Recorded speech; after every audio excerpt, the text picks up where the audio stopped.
Olá pessoal, sejam mais uma vez bem-vindos à nossa aula de Planejamento e Controle da Produção, onde na aula de hoje a gente vai falar sobre Plano Mestre de Produção, ok? Vamos lá? Primeiro uma definição, o nosso Plano Mestre, ou Master Production Schedule, é a primeira atividade a ser realizada no nosso controle da produção e o objetivo é estabelecer quais produtos serão fabricados, em que momento e em qual quantidade. Então, nosso plano mestre, o objetivo é definir, no primeiro momento, o quanto eu vou fabricar e qual que é a quantidade que a gente vai fabricar. O programa mestre produção, ou plano mestre, ou planejamento mestre solução, vocês nos livros às vezes vão encontrar como sendo o mesmo termo, tá? O mesmo termo, tanto o MPS, programa mestre ou plano mestre, a gente encontra em algumas bibliografias como sendo termos similares, ok? Plano mestre é um plano para a produção de itens finais, período a período, então é o que eu falei para vocês, ou seja, né, é uma definição do que realmente eu vou fazer. É uma declaração referente à produção de produtos e não uma declaração referente à previsão de demanda do mercado. Eu vou usar a previsão como uma fonte de informação, mas ele não é mais a previsão, é o que realmente a sua fábrica vai se dispor a fabricar, vai se dispor a produzir. Okay? O desafio é planejar a operação de forma a atender a demanda, mantendo as taxas de produção estáveis, com a mínima formação de estoque e considerando os custos envolvidos, tanto na variação das taxas de produção, quanto no carregamento de estoques. Então, a gente tem alguns desafios quando a gente vai fazer o nosso planejamento agregado, ou seja, se eu ficar flutuando muito a demanda para a fábrica, numa semana é 100, na outra é 500, na outra é 50, na outra é 1000, para a fábrica produzir isso é muito difícil, isso gera muitos custos, provavelmente ela vai ter que ter muito estoque para absorver essa flutuação de demanda. Então no meu plano mestre eu tento minimizar ou, na medida do possível, tentar jogar para a fábrica ou enviar para a fábrica uma demanda um pouco mais estável, ok? Sempre tentando aquela ideia nossa de reduzir custos e atender o cliente sem permitir faltas. Alguns conceitos importantes que a gente vai usar para o nosso plano mestre é o conceito de previsão dependente, ou previsão independente, ou demanda dependente, ou demanda independente, são esses dois conceitos que a gente vai utilizar, pedidos em carteira e políticas de produção, ok? O que seriam os conceitos de demanda independente ou demanda dependente? Demanda independente é a demanda do produto, é quando eu faço a previsão, aquela previsão independente do nosso produto. O que é demanda independente? É a demanda do produto que eu faço. Então, na realidade, o que eu estou trabalhando? Aqui, os métodos de previsão que a gente fez é uma previsão de um determinado produto. O que garante que vai ocorrer aquela demanda? A gente não garante, na realidade é uma previsão. O que é a demanda dependente? Demanda dependente é o seguinte, imagina que você fez a previsão de vendas desse carro. Você não precisa estimar ou fazer a previsão de pneus para a fábrica de automóveis. Por quê? Ela sabe que se a previsão de vendas é de 500 carros e cada carro vai 5 pneus, eu preciso de 2.500 pneus. Então, a minha demanda independente, ou a minha demanda dependente nesse caso, é de pneus. E a minha demanda independente é a demanda de carros. Então, o nosso método, aqueles métodos de previsão, é para fazer a previsão da demanda independente nesse caso. Ok? Um outro conceito é o conceito de pedidos em carteira. O que é pedidos em carteira ou carteira de pedidos? É a quantidade, já os pedidos firmes que o cliente já colocou. É aquilo que o cliente falou, olha, isso realmente eu vou comprar. Então tem uma reportagem aqui do Valor Econômico falando o seguinte, a Airbus vende 138 aviões em junho e mais que dobra a carteira de pedidos. Então o que isso significa? Significa que ela tem 138 ou ela tem uma carteira de pedidos já estabelecida, fixa, os clientes já se dispuseram a realmente comprar aqueles determinados produtos. Então, quando a gente fala de carteira de pedidos não é mais previsão, mas é uma quantidade realmente que o nosso cliente deseja comprar, ok? Políticas de produção. Quais são as políticas que a gente pode ter? Acompanhar a demanda, mantendo os estoques constantes e manter a produção constante, absorvendo as flutuações de demanda com os estoques. Então, eu tenho duas políticas. Uma, acompanhar a demanda e manter o meu estoque constante para, caso haja algum erro inesperado de previsão, o estoque absorve. Ou a segunda condição é o seguinte, olha, eu não quero ficar flutuando a demanda que vai para a fábrica para produzir. Então, eu mantenho uma demanda constante e deixo o estoque flutuar para absorver essas alterações de demanda. Ok? O que mais que nós temos? Então, vamos pensar na seguinte situação, num exemplo. Imagina que nós fomos trabalhar numa fábrica que faz bolsas de couro para notebook e temos esses modelos aí. Primeira coisa que a gente tem em mão de informações da nossa fábrica. A demanda prevista para as próximas 7 semanas.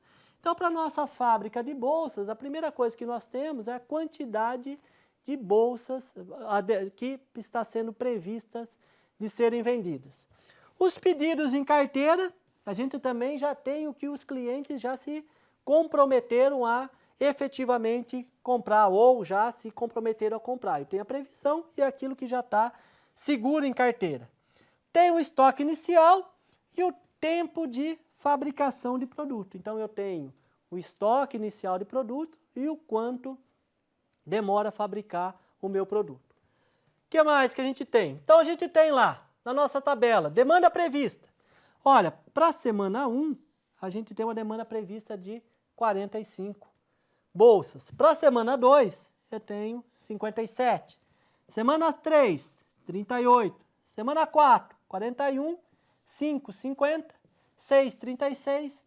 E semana 7, 62 bolsas. Ok? Essa é a demanda prevista. Quais são os pedidos em carteira? Semana 1, 30. Semana 2, 27. Semana 3, 43. Semana 4, 52. Depois 10, 25, 32.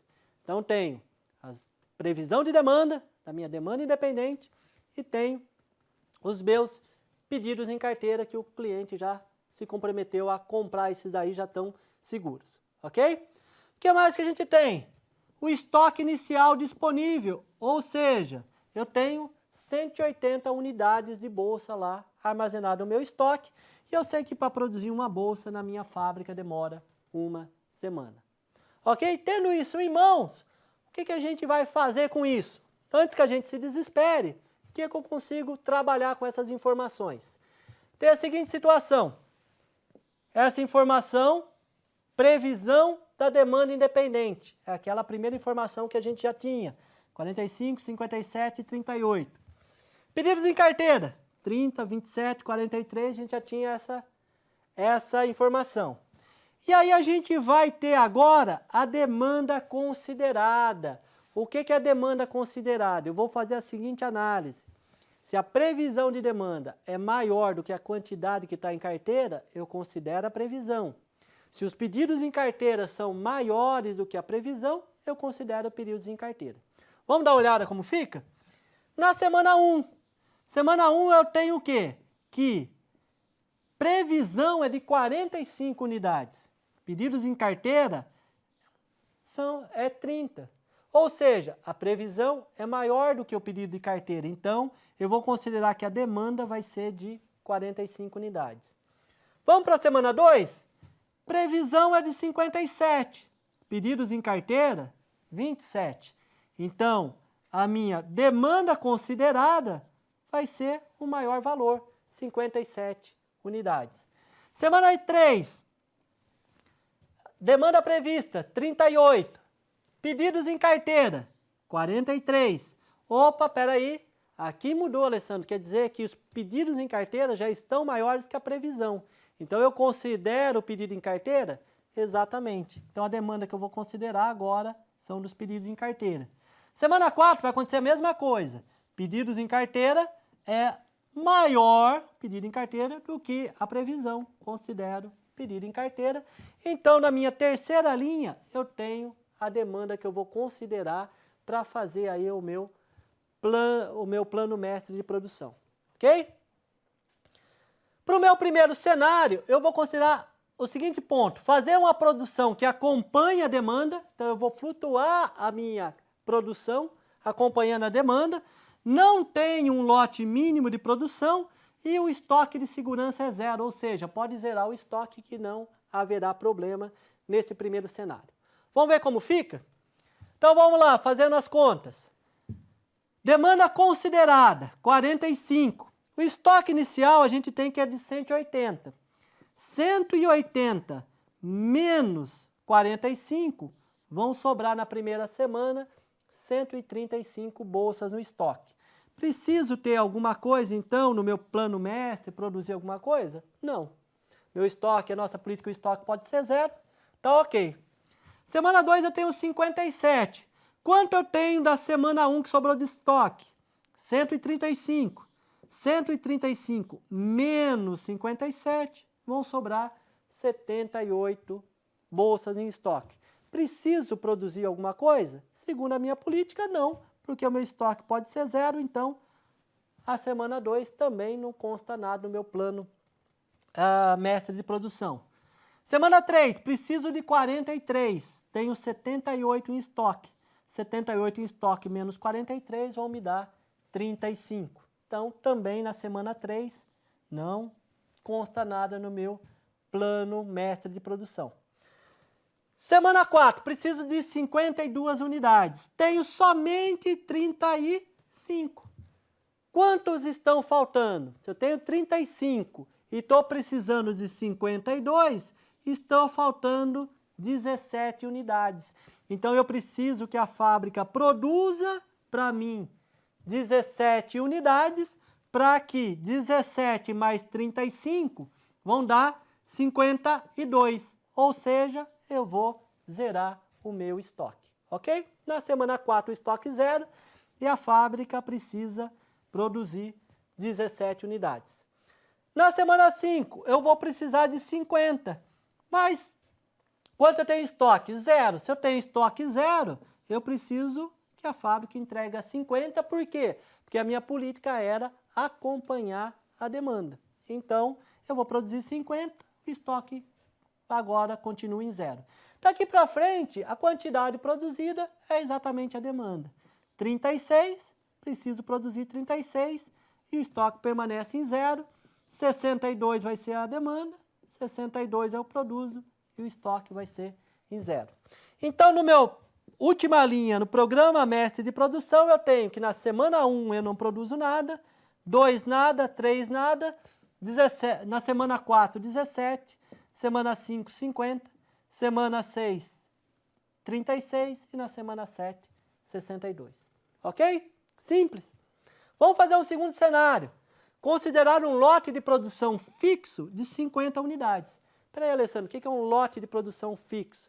Eu vou considerar, eu sempre produzo em lotes de 50 unidades e o estoque de segurança também pode zerar, meu estoque pode zerar. Vamos ver o que acontece no nosso plano mestre se a gente considerar essa política agora, alterar essa política de produção? Vamos lá. A gente tem na linha 3, você já sabe que a linha 3 é a demanda que a gente considerou. O estoque inicial é de 180 unidades. 180 menos 45, 135. Não preciso produzir nada.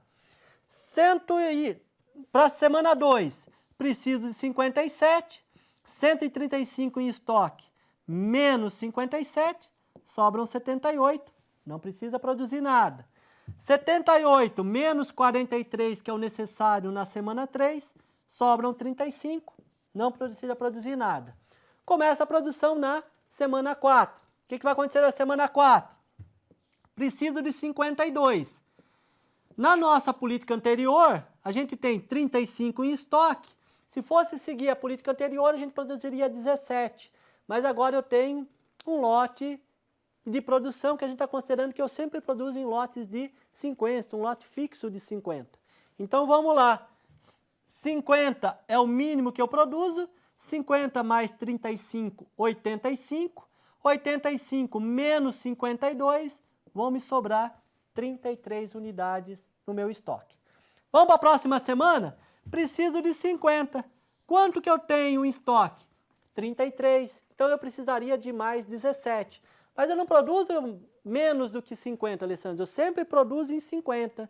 Tem custo de setup, tem uma série de custos que me leva a produzir lotes de 50.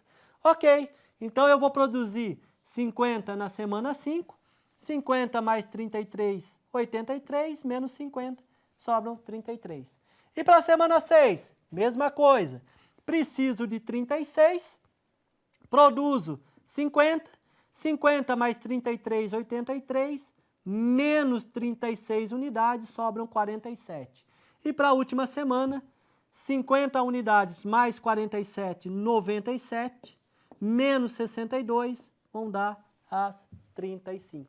E para esse caso, o programa mestre, eu vou ter uma produção constante em 50 a partir da semana 4. Ok? Vamos ver. Mais um cenário? Considerando um lote mínimo de produção de 40 unidades. O que seria um lote mínimo? No mínimo eu produzo 40, mas não é fixo em 40. É no mínimo 40. E o estoque de segurança é igual a 30. O que isso significa? Que o meu estoque não pode baixar de 30. Vamos ver como fica? De novo, eu tenho 180 inicial, menos 45, sobra 135. 50 menos 135, sobram 78. 43 menos 78, sobram 35, o problema é semana 4. O que vai acontecer dessa vez? 52 menos 35, precisaria de 17. Eu produzo no mínimo, aqui 40, né? E aqui eu flutuei a quantidade de acordo, né, com o... Eu produzi a mais de 40 e aí com alguma flutuação em relação a isso. Então, nesse caso, né, eu precisaria de 17, só que eu não produzo menos de 40. Então, aqui eu pus que eu ia produzir 47, 47 mais 35 menos 52, vão sobrar lá 30 unidades. Para o mês, para a semana 5, eu produzi 50, 50 menos 30 vão me sobrar 30 unidades, ou seja, né, eu preciso manter o meu estoque constante em 30, essa era a nossa política, né? Então, 47 aqui é porque a gente tem 47 mais 35, vão dar 82, 82 menos 52 vão dar as 30 unidades em estoque. Então, na realidade, por que eu produzi 47? Né? Porque o estoque tem que ser no mínimo de 30 unidades, não pode baixar de 30 unidades, ok? Então, daqui para frente, eu preciso manter os estoques constantes em 30. Se eu vou manter o estoque constante em 30 unidades, eu vou aqui para semana 5 produzir 50, semana 6, 36, igual, mantenho aqui, 62 para manter o estoque constante em 30, ok? Feito tudo isso, o que a gente tem? Um resumo de cada cenário e qual que seria o melhor cenário para a empresa, né? Seria esse em termos de produção. Por quê? Porque a produção teria que fabricar uma quantidade constante de 50 unidades. Ela não teria que ficar flutuando. Uma semana 17, outra 50, né? Uma semana 47, outra semana 36. Aqui ela produziria 50 em todas as semanas. Ok, pessoal? Entendido isso? Acho que é bem tranquilo. Não acredito que não haja dúvidas em relação ao assunto. Qualquer dúvida, vejam o material. Mais uma vez, obrigado e vejo vocês na próxima aula.